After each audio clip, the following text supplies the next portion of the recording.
Gather here tonight, the image of a violent mob assaulting this Capitol, desecrating our democracy, remain vivid in all our minds. Lives were put at risk, many of your lives. Lives were lost. Extraordinary courage was summoned. The insurrection was an existential crisis, a test of whether our democracy could survive, and it did. But the struggle is far from over. The question of whether our democracy will long endure is both ancient and urgent. You won't cry like him. As old as our republic, Of death. still vital today. Can our democracy deliver on its promise that all of us, created equal in the image of God, had a chance to lead lives of dignity, respect, and possibility? Can our democracy deliver to the most pressing needs of our people? Can our democracy overcome the lies, anger, hate, and fears that have pulled us apart? America's adversaries, the autocrats of the world, are betting we can't. And I promise you they're betting we can't. They believe we're too full of anger and division and rage. They look at the images of the mob that assaulted the Capitol as proof that the sun is setting on American democracy. But they're wrong. You know it, I know it. But we have to prove them wrong. We have to prove democracy still works, that our government still works, and we can deliver for our people. 20 million Americans lost their job in the pandemic, working and middle-class Americans. At the same time, roughly 650 billionaires in America saw their net worth increase by more than $1 trillion in the same exact period. Let me say it again. 650 people increased their wealth by more than $1 trillion during this pandemic.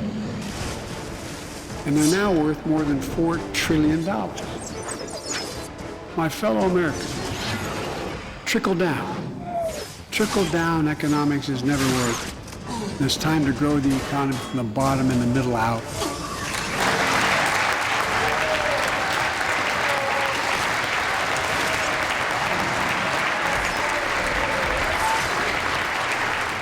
I think you should be able to become a billionaire and a millionaire, but pay your fair share.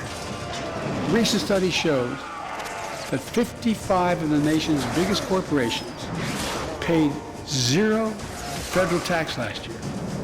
Those 55 corporations made in excess of $40 billion in profit. A lot of companies also evade taxes through tax havens in Switzerland and Bermuda and the Cayman Islands.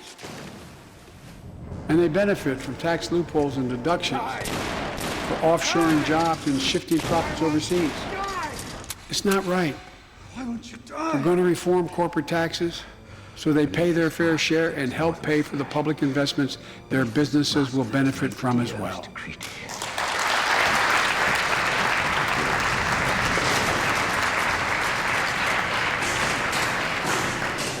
Look, the big tax cut of 2017. Remember, it was supposed to pay for itself. That was how it was sold. And generate vast economic growth. Instead, it added $2 trillion to the deficit. It was a huge windfall for corporate America and those at the very top. Instead of using the tax saving to raise wages and invest in research and development, it poured billions of dollars into the pockets of CEOs. In fact, the pay gap between CEOs and their workers is now among the largest in history. According to one study, CEOs make 320 times what the average worker in their corporation makes. It used to be in below 100.